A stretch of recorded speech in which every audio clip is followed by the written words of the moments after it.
सुरू आहे. हाँ ठीक है, इकडचं थोडंसं कट.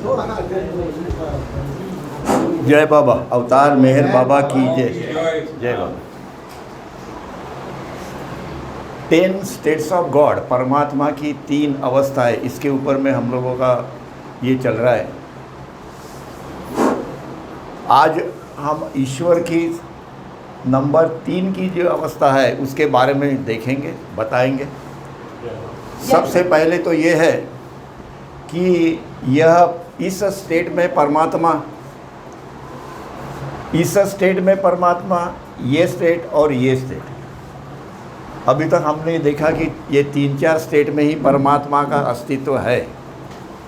पर परमात्मा जब ईश्वर बनता है, ईश्वर मतलब ब्रह्मा विष्णु महेश, जिनका काम है, परमात्मा का ही वह काम है कि ब्रह्मा विष्णु महेश का जो स्थिति है, उस स्थिति के अंदर में परमात्मा खुद अपने आप को प्रस्थापित करता है. और फिर हम उसको बोलते हैं ब्रह्मा, जो विश्व की निर्मिति करती है. क्योंकि परमात्मा को मैं कौन हूँ इसका ज्ञान उनको चाहिए. ये जो ज्ञान है, यह मानव रूप के अंदर ही हमको यह ज्ञान प्राप्त हो सकता है. इसीलिए ये निराकार निर्गुण परमात्मा जो है, वो साकार, सगुण और साकार रूप में जाने के लिए उनको ये बाकी की जितनी अवस्था है उसमें से गुजरना पड़ता है. बाकी का मैंने निकाला नहीं, जब आएगा तब मैं बताऊंगा. और ये जो परमात्मा की अवस्था है, ईश्वर की अवस्था है, इनका कार्य है, परमात्मा का उस स्टेट में ये कार्य है कि विश्व की निर्मिति करो, उसका पालन पोषण करो और उसको यूनिवर्स को डिस्ट्रॉय कर दो. बाबा बोलते हैं कितने बार ये यूनिवर्स डिस्ट्रॉय हुआ ये मुझे भी नहीं मालूम और किसी को नहीं मालूम, क्योंकि वहाँ टाइम है नहीं है, नो टाइम. ये स्थिति में यहाँ पे कोई टाइम फैक्टर नहीं है. तो इसीलिए यह जो अवस्था है स्टेट नंबर 3 की, उसको हम लोगों ने लास्ट इसमें शुरू किया था, स्टार्टिंग मैंने किया था. और उसके लिए आगे हम लोग जाएंगे. अभी हम लोग यहाँ पर आए थे कि परमात्मा की अनंत, यह अनंत जो अवस्था है, जो में दिखाई देती है यहाँ पे, वो परमात्मा की अपने खुद को जानने की स्थिति में परमात्मा को जाना है. और उसके लिए उसको पहले मानव रूप प्राप्त करना पड़ेगा. उसके बाद में तीनों भुवनों के द्वारा अंदर वो निराकार निर्गुण, ये जो सर्वोच्च चेतना की स्थिति है, वहाँ तक उसको पहुँचना है. इसीलिए ब्रह्मा विष्णु महेश कभी परमात्मा के ही वो रूप है, पर वो किसी को कुछ दे नहीं सकते और ना वो देते हैं. हम उनके पास में जाए किसी भी चीज़ के लिए तो बोले अपना अधिकार नहीं है. अगर आपको वो क्या करेंगे, वो यहाँ डाल देंगे आप सगुण में. उनका वो बिजी रहते हैं. क्रिएशन, पालन पोषण, प्रिजर्व एंड डिस्ट्रॉय, डी, यह 3 गुण है परमात्मा के. जिस स्थिति में वो होते हैं उसको हम लोग करते हैं ईश्वर. ये इस स्थिति को हम लोग कहते हैं परमेश्वर. ये स्थिति है दोनों, ये परमात्मा. अब आप उसको अल्लाह बोलो, अनंत चेतना बोलो, जो कुछ भी है परमात्मा को, जो भी अनेक नामों से जाता है, father in heaven, this and that. तो परमात्मा में जितने भी सारे गुण हैं और जितने भी परमात्मा के पहलू हैं, वो जो इस स्थिति में है, पर परमात्मा को उसका ज्ञान नहीं, क्योंकि परमात्मा कॉन्शियस नहीं है. हमारे नींद में हम कॉन्शियस नहीं रहते, इसलिए हमको नहीं मालूम पड़ता कि हमने 8 तास कैसे गुजारे वो नींद के अंदर में. मालूम पड़ता है किसी को? नहीं पड़ता है. क्यों नहीं पड़ता है? वो इसलिए नहीं पड़ता है कि हमारा मन वहाँ से निकल गया होता है. वो परमात्मा के मन जो है उसके साथ में उतना देर के लिए वो एक रूप होता है, उतने देर के लिए. सवेरे आते हैं तो फिर से वो मन अपना ये बॉडी के साथ में अपना कार्य उनका चालू रहता है. इसीलिए ये जो लहर जो परमात्मा के अंदर में आई, जो भीम परमात्मा के नंबर आई, उस भीम ने जितने भी परमात्मा के गुण हैं, कर्ता, ये गुण है परमात्मा के, कर्ता धर्ता हरता, यह 3 गुणों को उसने मैनिफेस्ट किया, उजागर किया। और उसके साथ साथ इसके अंदर में जो भी है वो नथिंग है। बाबा बोलते हैं वो नथिंग है, पर हम बोलते हैं वो एवरीथिंग है, क्योंकि उनका नॉलेज वो अनंत है, हमारा नॉलेज सीमित है। इसीलिए ओम बिंदु से या ओम पॉइंट से जो भी कुछ निकला वो सारा का सारा परमात्मा के अंदर में ही समाया हुआ था। वो जो विश्व रूप जो दिखाया भगवान श्री कृष्ण ने उनको, अर्जुन को, वो बाबा बोलते वो मेरा असली रूप नहीं है, वो मेरा विश्वव्यापी रूप है जिसको देख के आप डर जाते हो।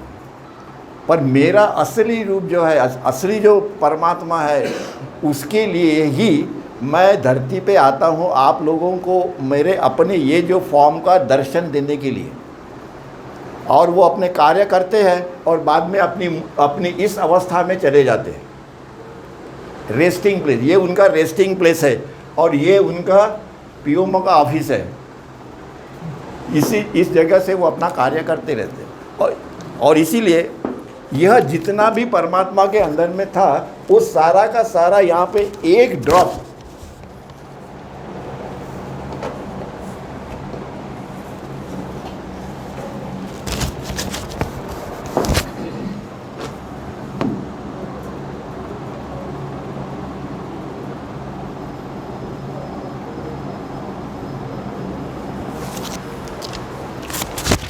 ये जो ओम पॉइंट है मतलब वो शून्य है, उसको अपना ऐसा कोई अस्तित्व नहीं है, पर वो है वहाँ पे।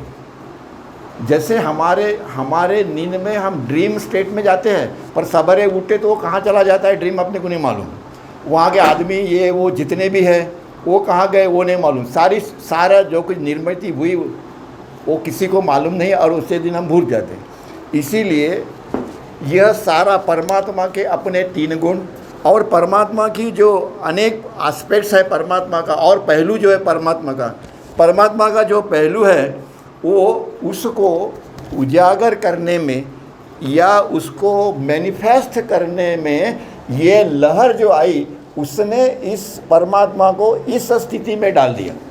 परमात्मा खुद इस स्थिति में आए, ईश्वर की स्टेट है वो, ताकि मानव रूप परमात्मा का भी मानव रूप के अंदर में ही परमात्मा Ram Krishna Buddha Jesus Christ prophet Mohammad ये सारे अवतार हैं।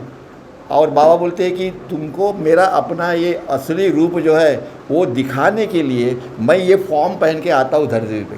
मैं कितनी बार आया, लोग बाबा कहते हैं कि लोगों ने बहुत सारे बोला, कोई ने बोला 1,24,000 बार, कोई बोलता 10 बार, कोई बोला 15 बार। तो बाबा बोलते इसको कोई ज़्यादा वैल्यू नहीं है, क्योंकि यह विश्व की निर्मिति कितने बार हुई, 10 लाख टाइम हो कि 5 लाख टाइम, किसको मालूम है, किसी को नहीं मालूम। और इसीलिए बोलते कि इस बिंदु के अंदर में जितना भी सारे परमात्मा के गुण जो है वो मैनिफेस्ट क्यों होते हैं, क्योंकि वो लहर के वजह से इस साकार रूप ईश्वर मतलब जीवात्मा, ये हो गया जीवात्मा। यहाँ से जीवात्मा का असली सफ़र शुरू होता है।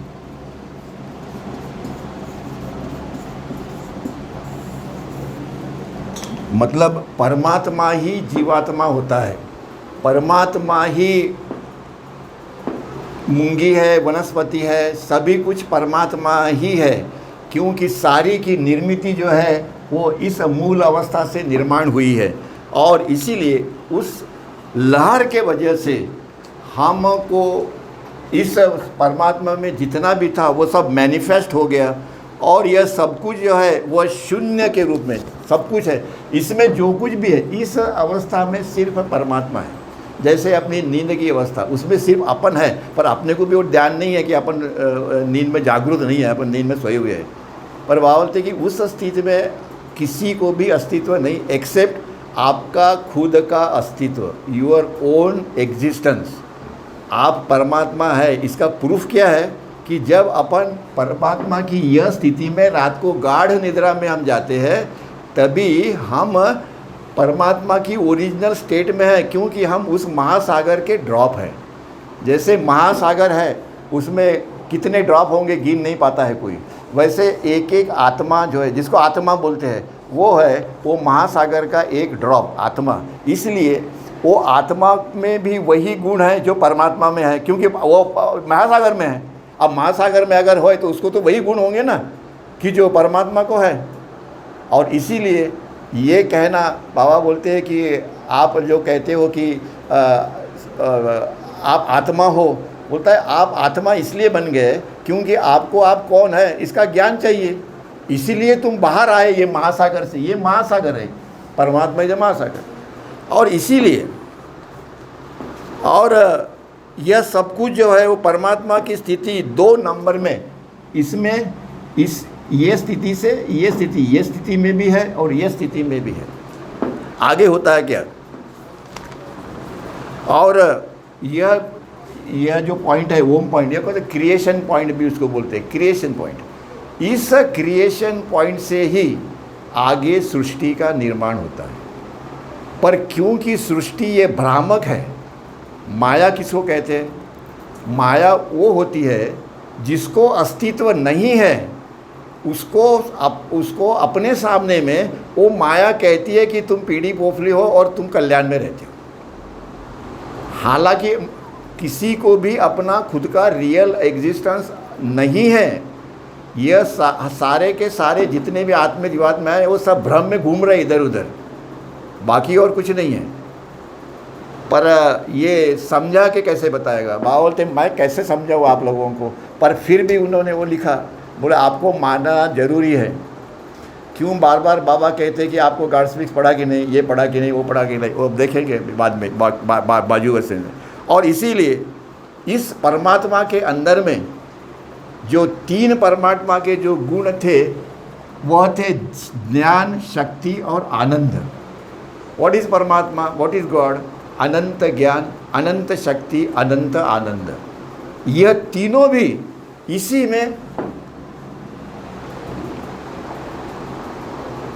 इसी में उसका लय हुआ है। अभी वो मैनिफेस्ट नहीं हुआ, परमात्मा के अनेक गुण हैं, अनेक पहलू है, अनेक ये है, परंतु वो उजागर कभी होगी जब भी लहर आएगी तभी। अगर लहर नहीं आई तो ये विश्व या ब्रह्मांड जो है इसको कोई वैल्यू नहीं, ये ख़त्म हो गया। पर लहर आती है तो वो फिर से अपना कारोबार अपना चालू करते हैं। और इसीलिए ये अनंत ज्ञान, अनंत शक्ति, अनंत आनंद, ये परमात्मा के जो 3 गुण है,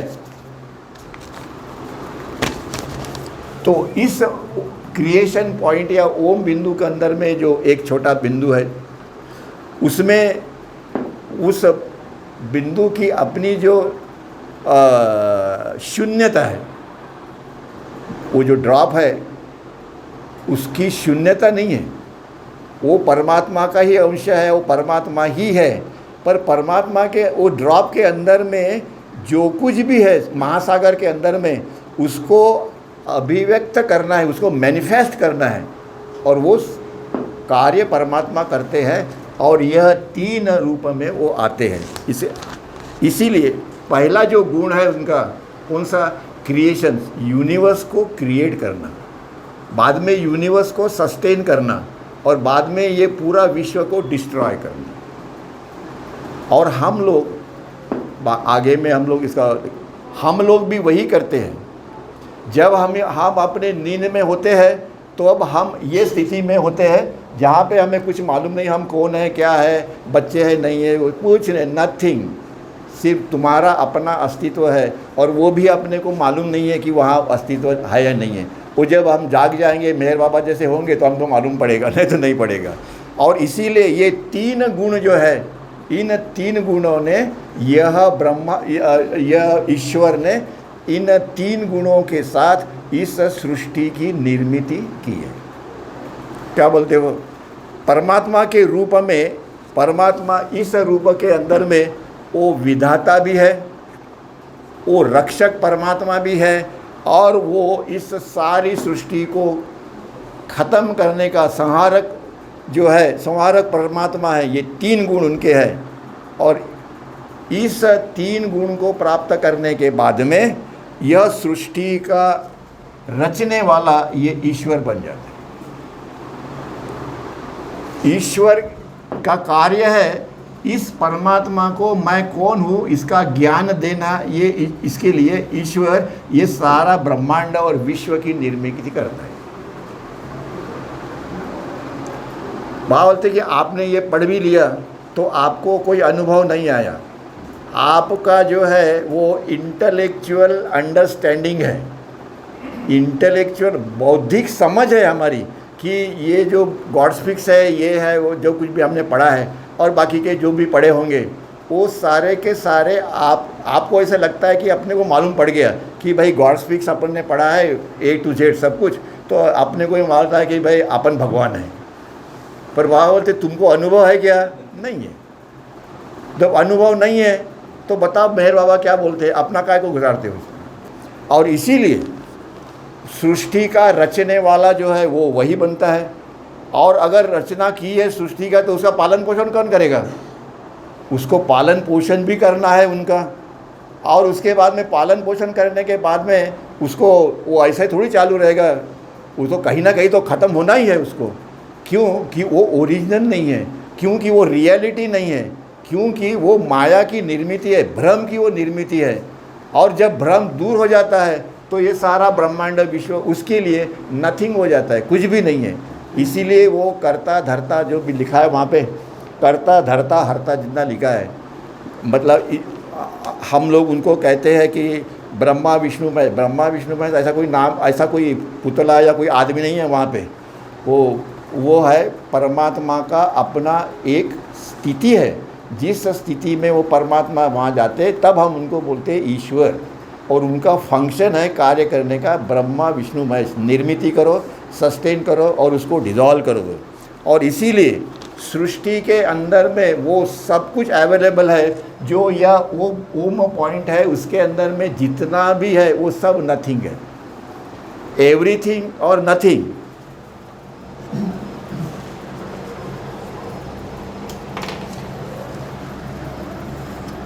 परमात्मा है एवरीथिंग कैपिटल,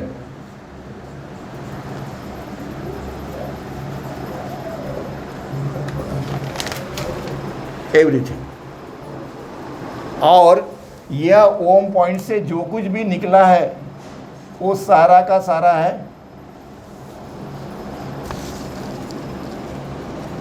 नथिंग। ये कैपिटल है और ये स्मॉल लिपि में।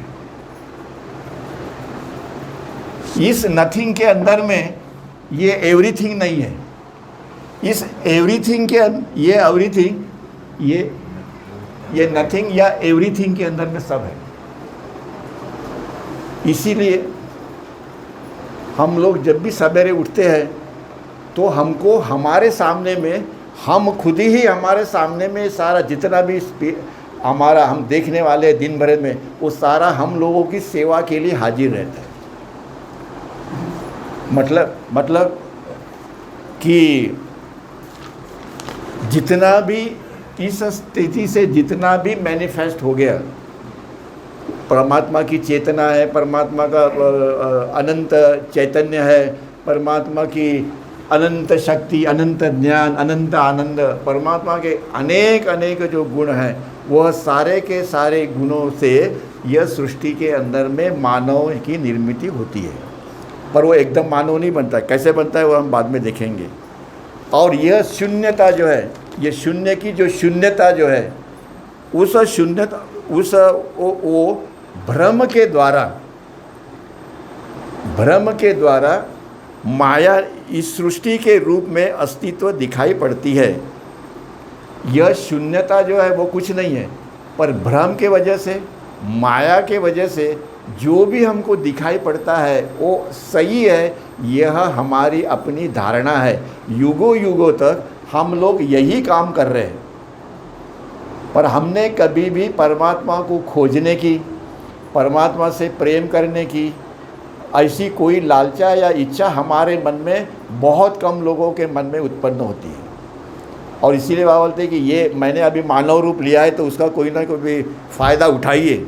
और मेहर बाबा कहते हैं कि ये जितने भी शब्द मैंने दिए हुए सारे किताब, जितनी आध्यात्मिक किताब है, उनमें जितने भी शब्द है बाबा बोलते ये आप लोगों के लिए ठीक है, पर मैं जब भी किसी से मिलता हूँ तो मैं इसको ज़्यादा तजब्बु नहीं देता। मैं उनको ये नहीं बताते बेटा नहीं, मैं उनसे कहता हूँ किधर के हो, क्या हो, कैसे हो, कितना नौकरियाँ है, कितना पगार मिलता है, घर में पगार बराबर ठीक ठाक देते हो कि नहीं देते हो, बीबी के गले में बड़ा वाला मंगलसूत्र है कि नहीं, मोटे प्योर गोल्ड का। तो आने वाला आदमी बोलता है ये यहाँ पे मेहर बाबा के पास में ये आध्यात्मिक कुछ है कि ये गपशप मारने के लिए आते हैं यहाँ पे। ऐसे लोगों के मन में सवाल उठे तो बाबा उसको तुरंत बोलते हैं तुम क्या सोच रहे थे, तुम क्या सोच रहे थे? बोले मैं यहाँ टाइम पास नहीं कर रहा हूँ। उस आदमी को कुछ ही आध्यात्मिक बताने के बगैर वो उसका ध्यान अपने ऊपर में आकर्षित कर रहे थे कि तुम मुझे देखते रहो, मेरा यह जो रूप है भला ही वो रूप रियल नहीं है, मेरा रियल रूप दूसरा है, पर आप यही भाषा समझते हो, आप यही देखते हो अनेक जन्म, इसलिए आप बोलते हो कि मैं परमात्मा हूँ, पर आपको उसका ये नहीं। और इसीलिए परमात्मा फिर रचने वाला, पालन पोषण करने वाला और डिस्ट्रॉय करने वाला, ऐसा ये आत्मा की यह स्थिति है। हमने एटम बम तो बना लिया, एटम बम डाला तो 1-1.5 लाख लोग मर गए, पर वो एटम बम में जो शक्ति है उसको कैसे कंट्रोल किया जाए ये साइंटिस्ट नहीं जानते। अगर वो जानते होते तो इतने बड़े एक्सीडेंट नहीं होते। इसीलिए परमात्मा कैसे है, वो निर्मित भी करता है, पालन पोषण करता है, तो डिस्ट्रॉय जो है कैसा करना ये उसको मालूम है।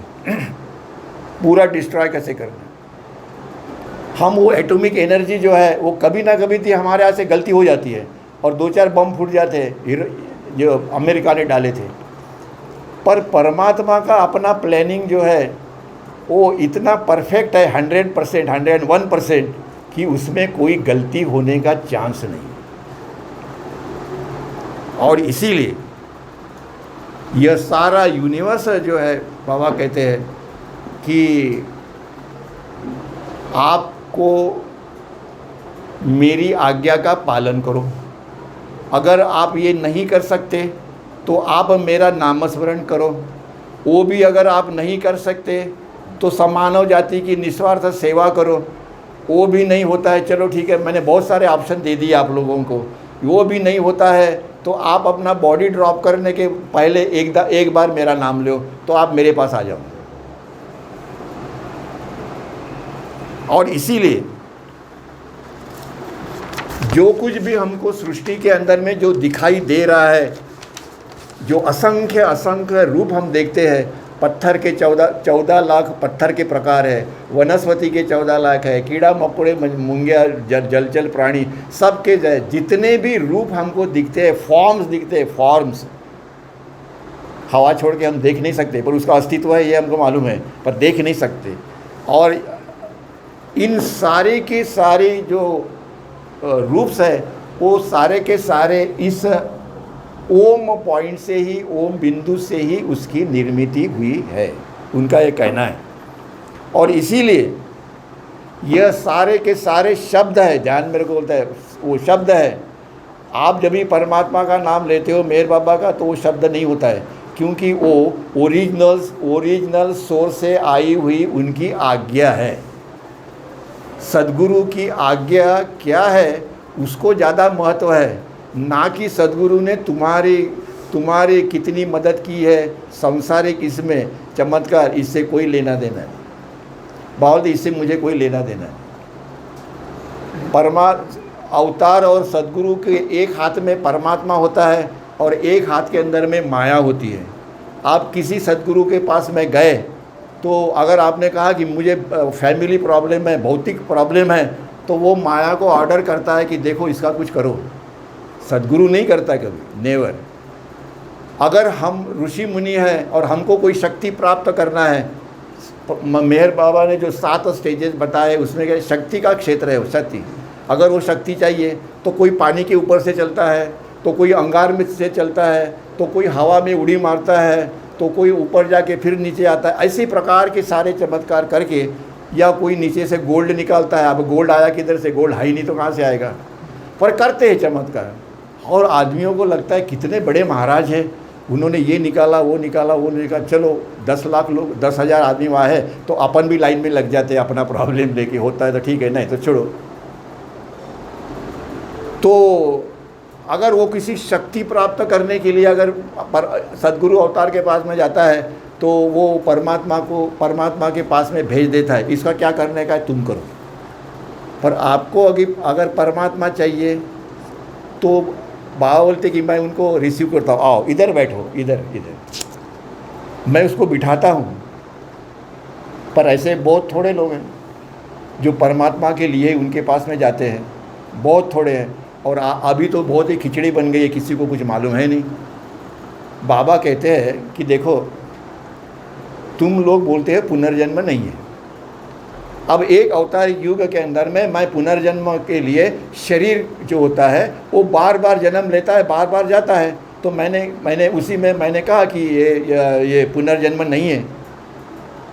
और एक बार मैंने ये कहा कि ये जो मन जो है वो जब तक जीवित है तब तक शरीर कितने बार भी जाए मन नहीं जाता है, इसलिए वो बोलते हैं कि पुनर्जन्म नहीं है। अब बाबा बोलते दोनों झगड़ा कर रहे हैं, तो आपको किसके पास जाना चाहिए? या तो सदगुरु के पास जाओ या अवतार के पास में जाओ।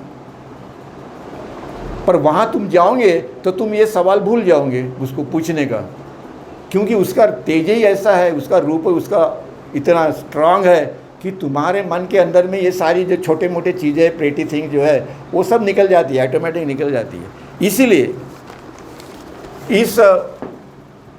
ये सारे ब्रह्मांड का उगम होने के पहले जो स्थिति थी, बाबा बोलते हैं कि उस स्थिति में सिर्फ परमात्मा और परमात्मा है।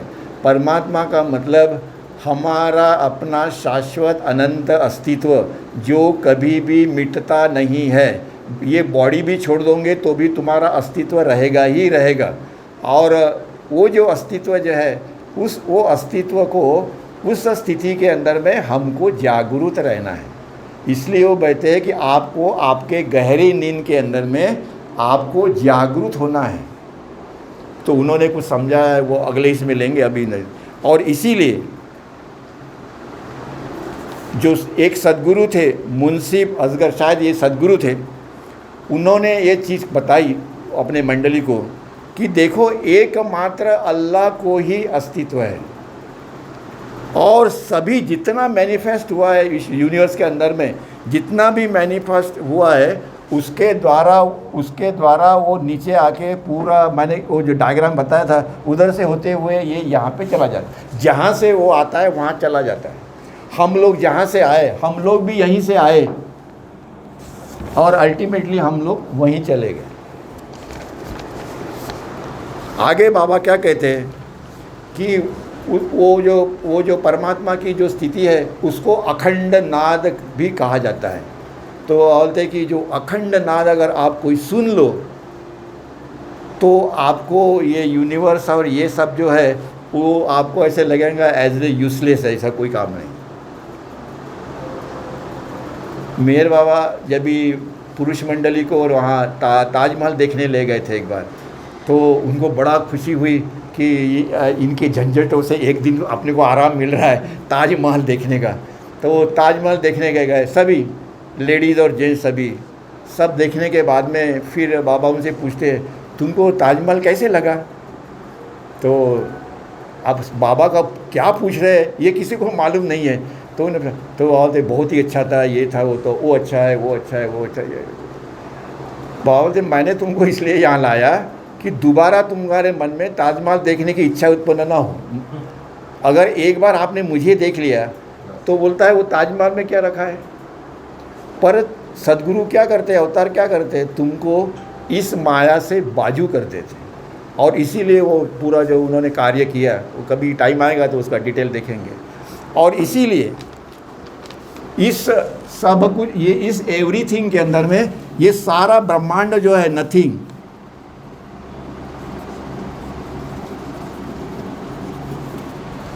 उसमें समाया हुआ है, और वो भी एक बिंदु, एक ओम पॉइंट के अंदर। अब कल्पना करो कि एवढा इतना बड़ा यूनिवर्स है और इसमें एक छोटा पैच है जो ओम बिंदु कहलाता है, और वहाँ से जो कुछ भी बाहर आता है। हम अपने नींद से बाहर आते तो हमको हमारे विश्व प्लेग्राउंड है वो परमात्मा का, ये मन के लिए ये प्लेग्राउंड है, और मन उस प्रकार से घूमते रहता है, हमको भी वो घुमाते रहता है।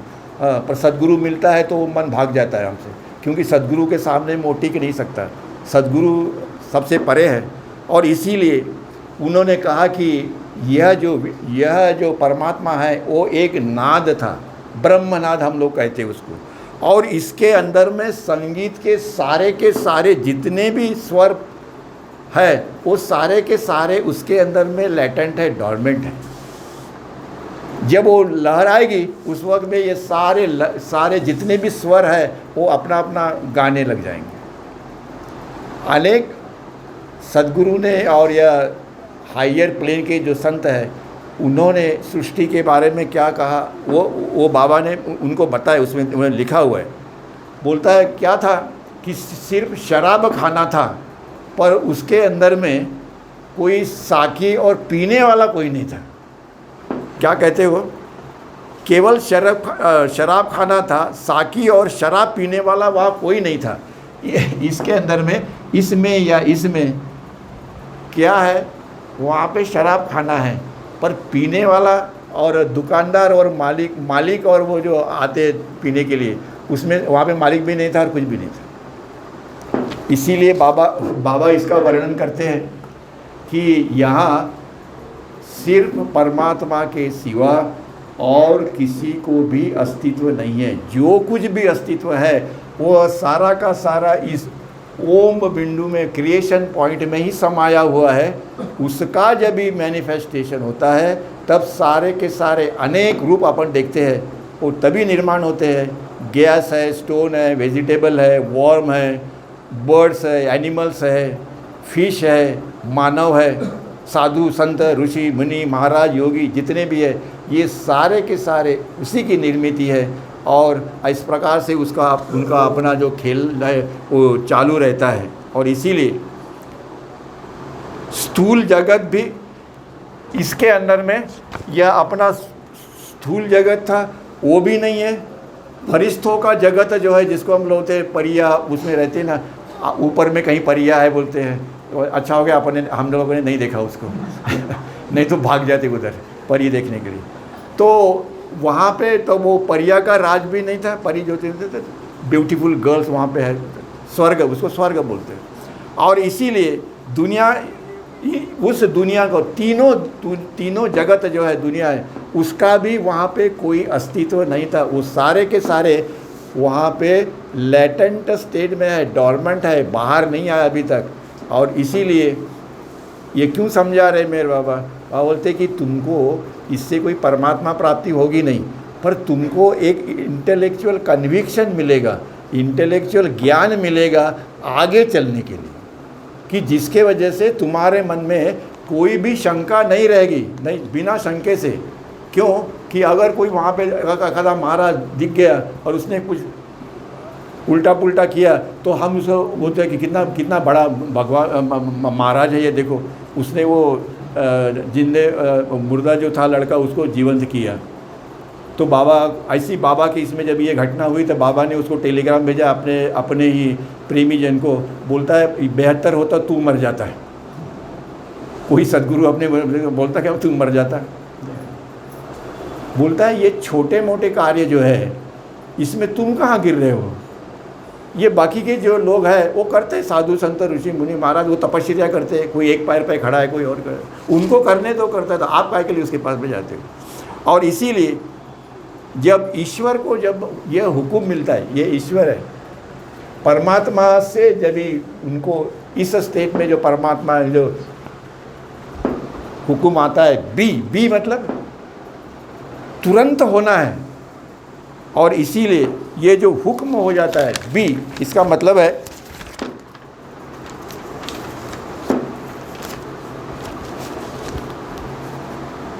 कि सारा का पृथ्वी के अंदर में जो जीव प्राणी है वो सारे के सारे जो है वह जीवन मुस्कराता हुआ उत्पन्न हो जाता है। इस यहाँ से ईश्वर परमात्मा इसकी निर्मिति करता है बड़े हर्ष के साथ कि यहाँ से कई आत्माएं यहाँ से बाहर निकली है, उनको परमात्मा तक पहुँचाने का कार्य भी सृष्टि के निर्माता का है और पालन पोषण। इसलिए इस सृष्टि के अंदर में ये 3 गुण है, उसमें से बीच वाला जो गुण है पालन पोषण, उसको परवरदिगार कहा जाता है, उसको हम लोग विष्णु कहते हैं कि वो सारी सृष्टि का पालन पोषण करता है। इसलिए वो सृष्टि वो आपको आध्यात्मिक मार्ग के अंदर में ये करने के लिए कोई मदद नहीं करते। उनका ये कहना है कि ये काम मेरा नहीं है, उसके लिए सद्गुरु और अवतार है, आप उनके पास में जा सकते हो। और इसीलिए उसकी तुलना करते हुए बाबा ने फिर समझाया कि सीड है, बी है और एक वटवृक्ष है। यह सीड जो है, इस सीड के अंदर में वो वटवृक्ष जो है वो जो पेड़ जो है वो पेड़ उस सी के अंदर में, सीड के अंदर में है। और वो सीड जब स्प्राउट होता है, निकलता है बाहर, तो उसके बाद में उसका बड़ा सा वृक्ष बन जाता है। पर वो जब तक बनता नहीं है तब तक तो फल आने वाला नहीं है। पर सीड और वो जो पेड़ है, वैसे ही परमात्मा इस स्थिति में है और इस परमात्मा को सगुण साकार रूप के अंदर में उसको अपने आप को प्रस्थापित करना है और इसीलिए उसको इन सारी झंझटों से पार होके फिर हो जाता है। तो ये इसके बारे में समझाते हुए बाबा ये कहते हैं कि बीज जो है, सीड जो है, और एक वृक्ष में जितना भी भेद हो सकता है और वो भेद रहता ही है, वो कहीं ऑटोमेटिकली थोड़ी इतना बड़ा झाड़ हो जाता है। और इसीलिए ये जो बीज है, इसके अंदर में इस वृक्ष के सिवा और कुछ नहीं है। इस सीड के अंदर वृक्ष के सिवा और कुछ नहीं है। वैसे ही बाबा मेरी यह जो अवस्था है, इसके अंदर में मेरे सिवा कुछ नहीं है। और इसीलिए वो कहा गॉड अलोन एग्जिस्ट, परमात्मा को ही अस्तित्व है, वैसे वो समझाते हैं। और इसीलिए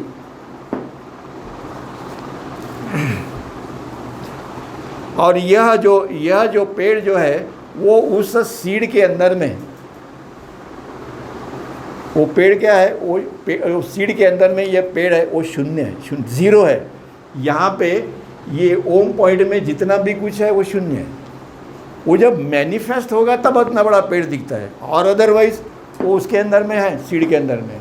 ये ब्रह्मांड जो है वो परमात्मा के अंदर में है, पर जब उसका मैनिफेस्टेशन होगा तभी तो दिखेगा ये सारा कुछ, नहीं तब तक वो नहीं दिखेगा। और इसीलिए उसके अंदर में चेतना है, चैतन्य है, सब कुछ है उसके अंदर में। और इसीलिए इस तरह सृष्टि भी, सारी सृष्टि भी जो है वो उसके परमात्मा के अंदर में लेटेंट है, प्रसुप्त है। ये उन्होंने समझा के बताया, उदाहरण लिया वो सीड और इसका।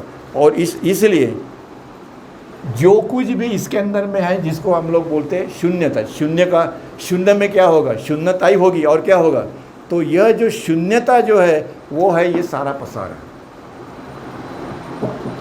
और यह सारा का सारा जो है वो शून्यता के रूप में ये सब आविर्भूत है।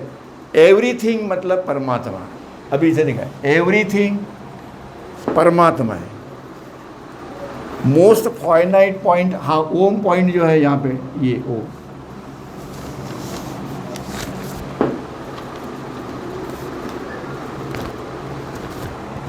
यह है शून्यता।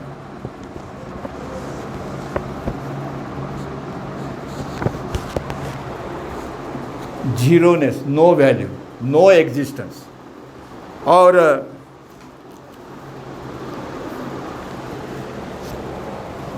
ये है सब कुछ।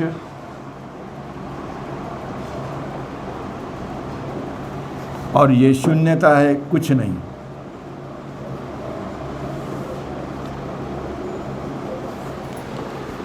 इसलिए परमात्मा की स्थिति नंबर 2 ये है, परमात्मा की स्थिति नंबर 2। इस अवस्था में, शून्यवत अवस्था के अंदर, यह शून्यता जो है वो उसके अंदर में है।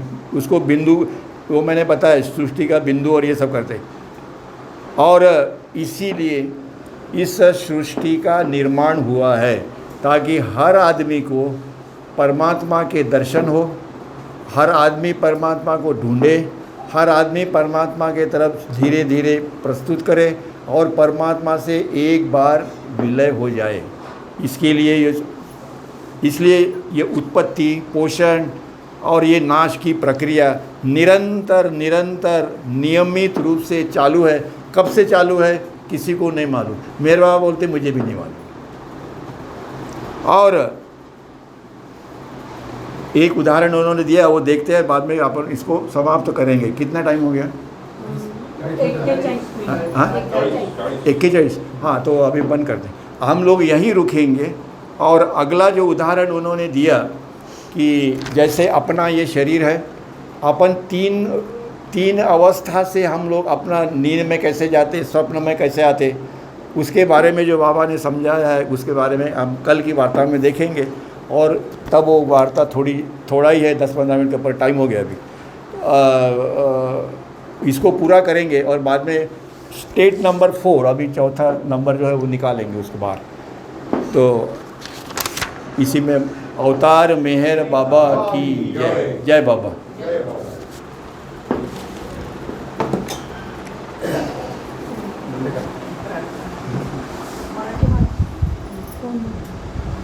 मराठी